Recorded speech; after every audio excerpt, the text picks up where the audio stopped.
everyone, welcome to my channel Easy Learning. I am उन्नति Mittal and आज हम अपना एक नया चैप्टर स्टार्ट करने वाले हैं जो है फिजिक्स का लॉज ऑफ मोशन। तो स्टार्ट करते हैं। तो हमारा पहला टॉपिक क्या है? अरिस्टोटल फॉलेसी। तो एक ग्रीक थिंकर थे जिनका नाम था अरिस्टोटल। तो पहले यही होता था, जो साइंटिस्ट होते थे वो अपने नाम के ऊपर ही अपनी जो भी ऑब्जर्वेशन थे उसे लिख दिया करते थे। तो उनका व्यू ये था कि कोई भी बॉडी जब तक मूव नहीं करेगी, जब तक उस पर कोई एक्सटर्नल फोर्स नहीं लगता है, तो कुछ something external is required to keep it moving. उसे मूव करते हुए रहने के लिए कोई एक्सटर्नल चीज़ उस पर लगनी चाहिए। जैसे कि एग्जांपल देख लीजिए, एक एरो है, वो शूट हो रहा है किसी बो से, मतलब धनुष से वो शूट कर रहा है, तो वो जब तक ही फ्लाइंग में रहेगा हवा में, जब तक उस पर एक एक्सटर्नल फोर्स लग रहा है। तो क्या लग रहा है? हवा का प्रेशर उसके पीछे से जो लग रहा है, जिसकी वजह से वो एरो हवा में मूव कर रहा है। नाउ फोर्स क्या होता है? तो फोर्स एक एक्सटर्नल कॉज होता है जो कि पुश और पुल की फॉर्म में होता है, जो कि कब यूज़ में आता है, किस चीज़ के लिए? Which either change or tends to change the state of rest. या तो कोई बॉडी रेस्ट में हो तो फोर्स लगेगी, तब वो जाके रेस्ट में हम उसे लाएंगे फोर्स लगाकर, या फिर वो किसी मोशन कर रही, मतलब कोई भी बॉडी अगर रेस्ट में है तो उसे रेस्ट में लाने के लिए जो फोर्स लगता है, और अगर कोई मोशन में है तो उसे मोशन में लाने के लिए जो भी एक एक्सटर्नल कॉज लगता है वही हमारा फोर्स होता है। इसकी ऐसा यूनिट क्या होती है? न्यूटन होती है। डायमेंशनल फॉर्मूला मैंने आपको यूनिट्स एंड मेजरमेंट वाले चैप्टर में सिखाया है पूरा। अगर नहीं आता है तो वो आप मेरी वीडियो देख लीजिएगा, मैं उसका लिंक डिस्क्रिप्शन में दे दूँगी। तो इसका डायमेंशन फॉर्मूला क्या हो गया? MLT-2। ठीक है। फोर्स दो तरीके के हैं, एक है कांटेक्ट फोर्स और दूसरा है नॉन कांटेक्ट फोर्स। तो कांटेक्ट फोर्स कौन सा हो गया? नाम से पता चल रहा है, जो कि कांटेक्ट में आ रहा हो किसी चीज़ के। तो जब force come into play due to the actual contact between the bodies के बीच में कोई कांटेक्ट हो, तब जो फोर्स लग रहा है वो हमारा कौन सा है? कांटेक्ट फोर्स है। जैसे कि frictional force, air resistance, normal reaction, ETC। अब नॉन कांटेक्ट फोर्स कौन सा होता है? तो जो फोर्स जो कि कांटेक्ट में नहीं आ रहा है, फिजिकल कांटेक्ट उसका नहीं हो रहा है, तो वो हमारा कौन सा है? नॉन कांटेक्ट फोर्स है। जैसे कि इलेक्ट्रोस्टैटिक फोर्स, जैसे कि आप ग्रेविटेशनल फोर्स, जैसे कि इलेक्ट्रोस्टैटिक फोर्स में प्रोटॉन, और जैसे कि ये हमारा प्रोटॉन है और इलेक्ट्रॉन्स इसके चारों ओर घूमते हैं, तो जो बीच में फोर्स लगता है वो कौन सा होता है? इलेक्ट्रोस्टैटिक फोर्स होता है। तो वो नॉन कांटेक्ट फोर्स होता है, तब भी उसमें एक फोर्स लगता है, तो वो हमारा कौन सा हो गया? नॉन कांटेक्ट फोर्स हो गया। मैग्नेटिक फोर्स हो गया। ठीक है। अब आते हैं लॉ ऑफ इनर्शिया। तो लॉ ऑफ इनर्शिया क्या होता है? एक ऐसी प्रॉपर्टी होती है जिसमें ऐसे कि अगर कोई ऑब्जेक्ट बिना किसी एक्सटर्नल फोर्स के अपनी पोजीशन चेंज नहीं करता है, अगर वो रेस्ट में है तो वो रेस्ट में ही रहेगा, अगर वो मोशन में है तो वो मोशन में ही रहेगा। आपने 9th में ये सब कुछ पढ़ा रखा है, बस थोड़ा सा उसमें एडवांस चीज़ें आ जाएंगी क्योंकि हम अब 9th में नहीं 11th में है। तो क्या होता है? इनर्शिया पता चल गया। अगर कोई चीज़ रेस्ट में है तो वो रेस्ट में ही रहेगी जब तक उसमें एक्सटर्नल फोर्स नहीं लग रहा है, और कोई मोशन में है तो वो मोशन में ही रहेगी।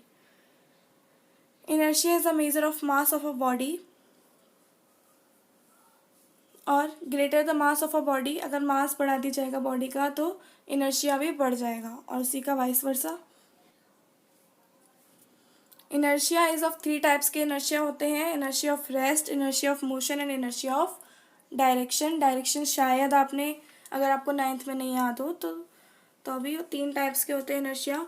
तो रेस्ट में वही हो गया कि जब तक उस पर कुछ एक्सटर्नल फोर्स नहीं लग रहा होगा तब तक वो पोजीशन उसकी रेस्ट में ही रहेगी, वो अपने आप को चेंज नहीं कर सकती है। जैसे कि एग्जांपल देखिए, when a hanging carpet is beaten with a stick. आपने 9th में एग्जांपल पढ़ा है, जब कारपेट को हम एक स्टिक से बीट करते हैं तो उसके जो डस्ट पार्टिकल्स होते हैं वो उस कारपेट में से बाहर निकल आते हैं। वो क्यों निकल आते हैं? क्योंकि जब हम उसे बीट करते हैं तो जो हमारा ब्लैंकेट है वो मोशन में आ जाता है, और जो पार्टिकल्स हैं वो अभी भी रेस्ट में होते हैं, तो वो उस वजह से उसमें से बाहर आ जाते हैं। ठीक है। सो सेकंड टाइप क्या है? Inertia of motion. तो इनर्शिया ऑफ मोशन क्या होता है? एक ऐसी इनएबिलिटी बॉडी की जो कि अपने आप को चेंज नहीं कर सकती है मोशन में आने से, जब तक उसमें कोई एक्सटर्नल फोर्स ना लगे, ठीक है। तो जैसे कि एक एग्जांपल देखिए, एक एथलीट रन करता है बहुत कुछ डिस्टेंस पहले से ही, अगर उसे लॉन्ग जंप करनी होती है, वो ऐसा क्यों करता है? क्योंकि वो वो पीछे जाके देखा है ना आपने, थोड़ा पीछे चला जाता है और फिर भागते हुए वो आता है और जंप करता है, वो इसीलिए ताकि वो पहले से उसकी बॉडी थोड़ा मोशन गेन कर ले, जिस वजह से वो आराम से जंप कर सके। और एक और एग्जांपल आपने 9th में पढ़ा होगा कि जब हम किसी बस या ट्रेन में बैठे होते हैं तो अगर वो एकदम से स्टॉप हो जाती है, मतलब वो रेस्ट में आ जाती है, तो हम लोग बैठे हुए होते हैं तो हम आगे की तरफ, फॉरवर्ड की तरफ आ जाते हैं। वो क्यों आ जाते हैं? क्योंकि हम लोग बैठे हुए हैं तो हमारे फीट जो है वो रेस्ट में हो जाते हैं, बट जो हमारा अपर पार्ट है वो एकदम से बस के साथ मोशन में आ जाता है, जिस चक्कर में हम लोग भी आगे की तरफ पुश हो जाते हैं। अब है थर्ड, इनर्शिया ऑफ डायरेक्शन क्या है? तो ऐसी इनएबिलिटी जिसमें बॉडी खुद से अपना डायरेक्शन चेंज नहीं कर पाती है, ठीक है। तो जैसे कि एग्जांपल देखिए, जब बारिश होती है तो हम मतलब बारिश की जो रेन ड्रॉप्स हैं वो एक ही डायरेक्शन में गिरती हैं, लेकिन हम उसे चेंज कब करते हैं? जब हमने अगर अम्ब्रेला लगा लिया तो उसकी डायरेक्शन, रेन ड्रॉप्स की डायरेक्शन को चेंज करने के लिए हम अम्ब्रेला का यूज़ करते हैं। तो जब तक हमने कुछ एक्सटर्नल फोर्स उस पर नहीं लगाया, कुछ एक्सटर्नल चीज़ उस पर नहीं लगाई, तब तक हम उसका डायरेक्शन चेंज नहीं कर सकते हैं। तो उसमें एक्सटर्नल क्या हो गया? अम्ब्रेला हो गया, जिस वजह से वो रेन ड्रॉप्स का डायरेक्शन चेंज हो गया। Now Newton's law of motion 9th में आपने पढ़े हैं, तो चलिए हम स्टार्ट करते हैं। पहला है हमारा न्यूटन्स का फर्स्ट लॉ क्या था? इस लॉ के अकॉर्डिंग अगर कोई बॉडी, ये लॉ ऑफ इनर्शिया से बिल्कुल रिलेट करता है, जिसने लिखा भी हुआ है, this law is also called law of inertia. तो वही है, कोई बॉडी रेस्ट में है तो वो रेस्ट में ही रहेगी, अगर कोई बॉडी मोशन में है तो वो मोशन में ही रहेगी, जब तक कि उसमें कोई until an external force is applied to change their original state, ठीक है। जब तक उसकी ओरिजिनल स्टेट चेंज करने के लिए कोई इसमें एक्सटर्नल फोर्स नहीं लगता, तब तक वो क्या रहेगी? रेस्ट में है तो रेस्ट में, मोशन में है तो मोशन में। तो ये चीज़ इनर्शिया में होता है, तो ये रिलेट करता है हमारा लॉ ऑफ इनर्शिया से। अब एग्जाम्पल क्या है? अगर कोई मूविंग व्हीकल है वो एकदम से सडनली स्टॉप हो जाता है, तो सेम पैसेंजर्स जो होते हैं वो बाहर की तरफ पुश हो जाते हैं, गिरने लगते हैं। तो ये एग्जांपल मैं आपको पहले बता चुकी हूँ। Newton second law of motion, तो स्टार्ट करते हैं। तो 9th में पढ़ा है, ये लॉ हमें क्या देता है? ये लॉ हमें देता है फोर्स का फॉर्मूला, जो क्या होता है? F equals to m into a, mass into acceleration, ठीक है। तो क्या होती है इसकी definition? The rate of change of linear momentum of a body is directly proportional किसके होगा? अप्लाइड फोर्स के, and this change takes place in the direction of applied force. जिस डायरेक्शन में वो फोर्स लग रही होगी उसी डायरेक्शन में ये चेंज होगा। तो इसके स्टेटमेंट के हिसाब से, जैसे कि आप देखिए इसमें, according to the second law, force जो है वो हमारा मोमेंटम के rate of change of momentum, rate आ गया, याद रखिएगा जहाँ रेट आ रहा है इसका मतलब डिवाइड होगा वो टाइम से। तो जैसे कि मैं अलग से भी करके दिखाती हूँ, force is directly proportional to the linear momentum upon time, ठीक है। उसके बाद हम चेंज इन मोमेंटम लिखना है। डेफिनेशन में क्या है? The rate of change of momentum. तो rate of change of momentum क्या होता है? F is directly proportional to the momentum of final velocity minus momentum of initial velocity upon time, ठीक है। अब हमारा P क्या होता है? मोमेंटम का फॉर्मूला आपको पता है, नहीं पता तो अभी हम आगे भी पढ़ेंगे। P इजिकल्स टू हमारा होता है mv, ठीक है। Momentum equals to mass into velocity.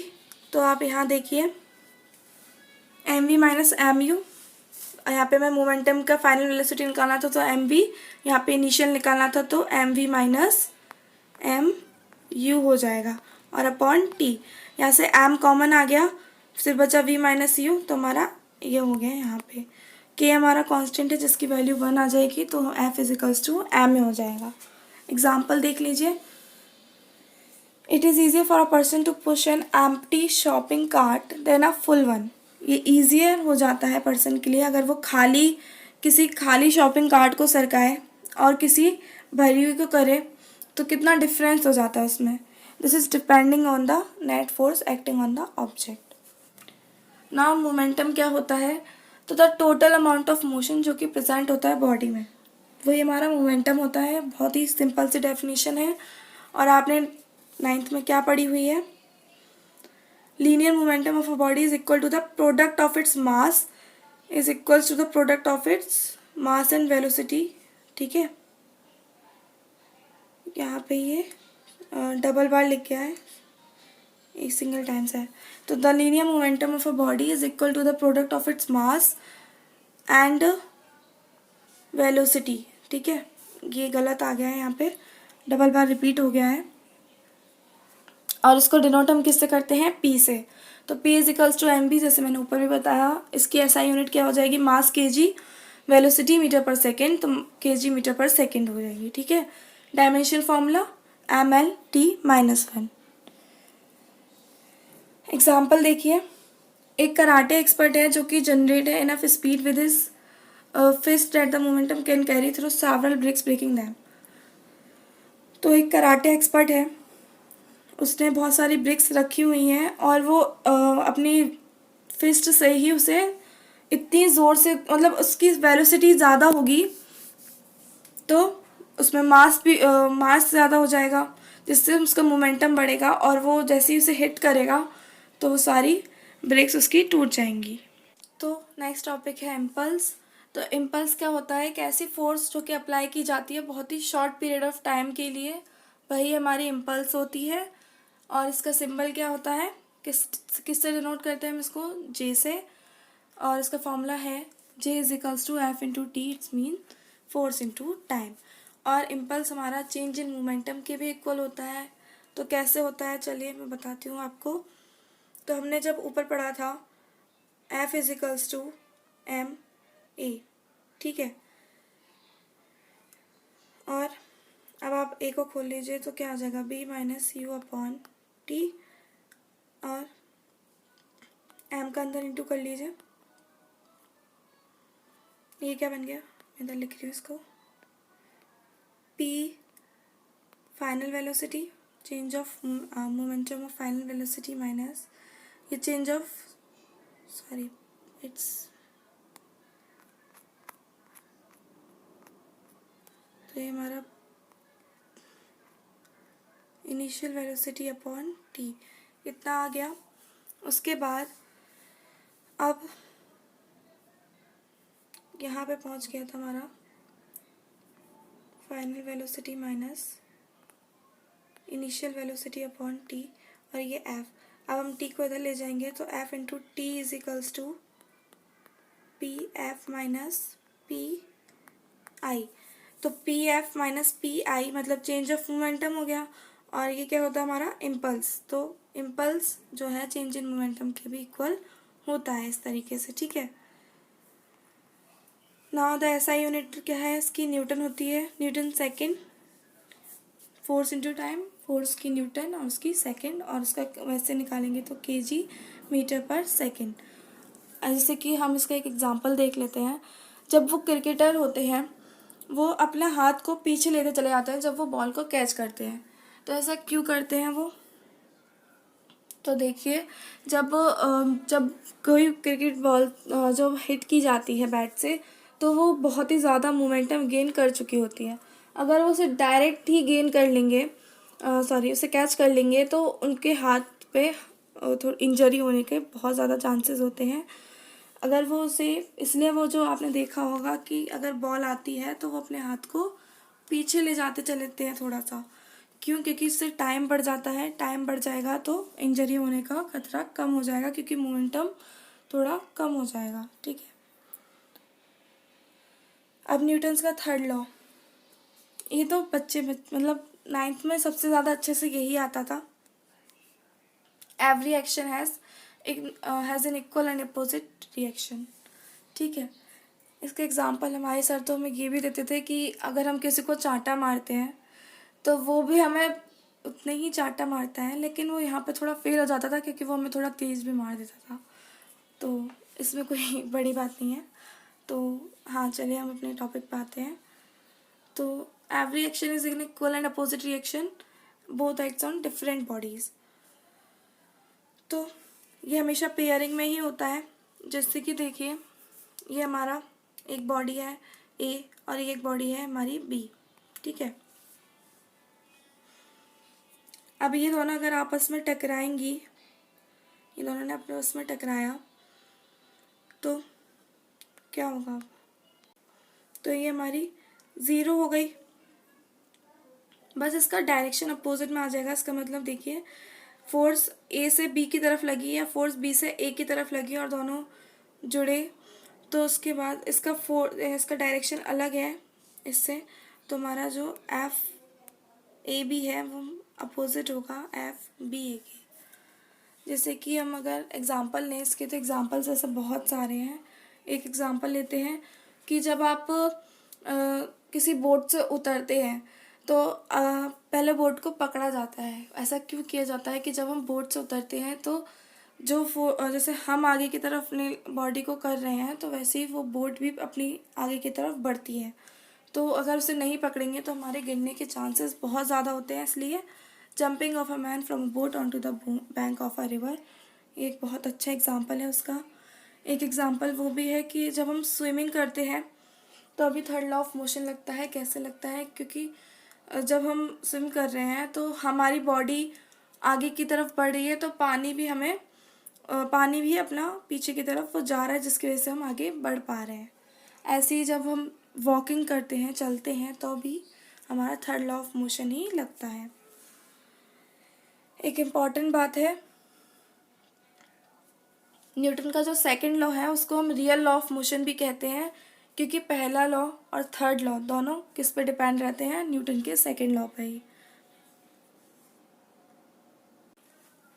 Next topic क्या है? Conservation of momentum. तो the total momentum of an isolated system of a particle is conserved. तो जब दो बॉडी कोलाइड करती है एक दूसरे के बीच में, कॉलिजन होता है, तो उन दोनों का मोमेंटम ही कंजर्व हो जाता है। कैसे हो जाता है? अगर दूसरे वर्ड शब्दों में कहें तो when no external force is apply to the system, जब कोई एक्सटर्नल फोर्स इस पे नहीं लग रहा है तो जो उसका टोटल मोमेंटम है वो रिमेन्स कांस्टेंट ही रहेगा। तो तो हमारा कंजर्वेशन ऑफ मोमेंटम क्या होता है कि टोटल मोमेंटम जो है उसका कंजर्व रहता है। अब हम देखें यहाँ पे, अगर एक्सटर्नल फोर्स ज़ीरो है तो हमारा पी कांस्टेंट रहेगा। जैसे कि एक एग्जांपल है एक्सप्लोजन ऑफ बॉम्ब। तो अगर एक बॉम्ब है वो रेस्ट में है और उसका मोमेंटम भी उस वक्त ज़ीरो है। अब if the exploded into two equal parts, अगर बॉम्ब जो है वो टू इक्वल पार्ट्स में एक्सप्लोड कर दिया गया, तो जो द पार्ट्स हैं वो fly of in exactly opposite direction with the same speed, so that the total momentum is still zero. तो जो उसके जो पार्ट्स हैं वो अलग अलग डायरेक्शन में जाएंगे, लेकिन सेम स्पीड से जाएंगे, जिस वजह से उसका मोमेंटम क्या रहेगा? ज़ीरो रहेगा।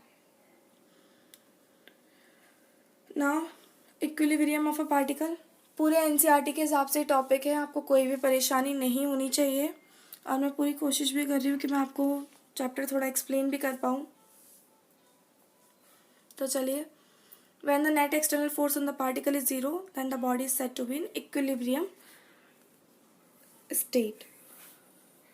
तो जब नेट एक्सटर्नल फोर्स जो है वो पार्टिकल पे ज़ीरो होती है तो वो हमारा कौन सी स्टेट कहलाती है? इक्विलिब्रियम स्टेट कहलाती है। जैसे कि देख लीजिए, दो फोर्स है F1 और F2 act on a particle पे, दो फोर्स लग रही हैं, then according to the equilibrium वो दोनों फोर्स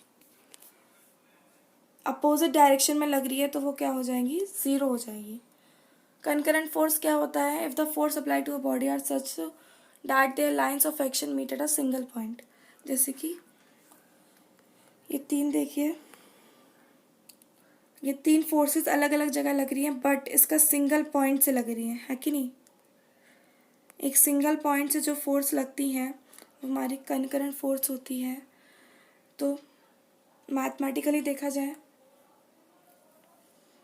हमारा F 0 है तो तीनों जो फोर्सेस लगेंगी वो हमारी 0 हो जाएंगी।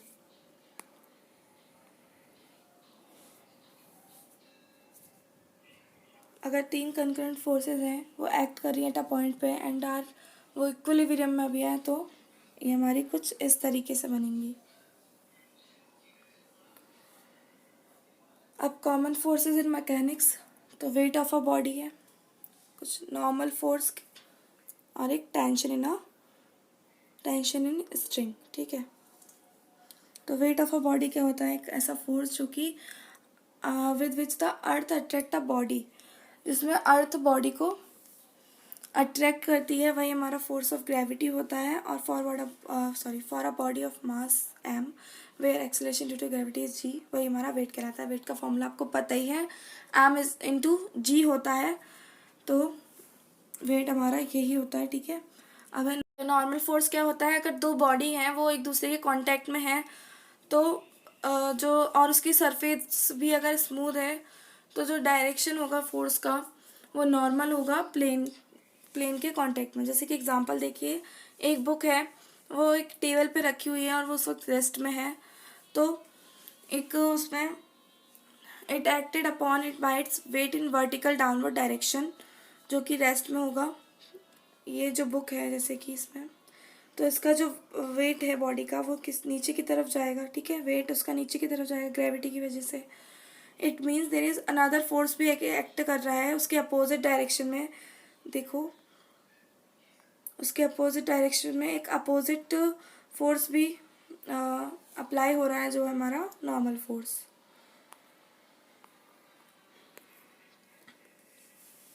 टेंशन इन स्ट्रिंग क्या होता है, तो जैसे कि इसके हिसाब से देखते हैं, एक ब्लॉक है जो कि हमने फ्रॉम अ स्ट्रिंग से बांध रखा है। इस ब्लॉक को, ये स्ट्रिंग जा रही है, इससे हमने ये ब्लॉक बांध रखा है, और वेट कहाँ पे जा रहा है ऑफ द ब्लॉक का, is acting vertically downward but it is not moving, वो मूव नहीं कर रहा है। तो जो उसका वेट होगा वो बैलेंस है बाय फोर्स से ड्यू टू स्ट्रिंग की वजह से। उसका वेट जो है वो बैलेंस है किसकी वजह से, स्ट्रिंग की वजह से। और इसी फोर्स को हम क्या कहते हैं, टेंशन इन स्ट्रिंग। तो स्ट्रिंग की वजह से जो फोर्स उसमें अप्लाई हो रहा है वो हमारा टेंशन इन फोर्स हो गया, सॉरी टेंशन इन स्ट्रिंग हो गया। और tension is a force in a stretched string. Its direction is taken along the string and away from the body under consideration. तो नेक्स्ट टॉपिक है हमारा friction, लेकिन ये मैं आपको इस पार्ट में नहीं समझा रही हूँ, नेक्स्ट पार्ट में समझाऊंगी क्योंकि वीडियो बहुत लंबा हो रहा है। तो आप मेरे चैनल को जल्दी से सब्सक्राइब कर लीजिए और उसके पास वाले बेल आइकन को प्रेस कर लीजिए ताकि मैं जैसे ही नेक्स्ट पार्ट डालूँ तो आपको पता चल जाए। और यहाँ तक के नोट्स मैं आपको डिस्क्रिप्शन बॉक्स में दे दूँगी। वीडियो अच्छा लगा हो तो प्लीज़ एक लाइक ज़रूर कीजिएगा, कमेंट करके मुझे ज़रूर बताइएगा। And thanks for watching this video, bye.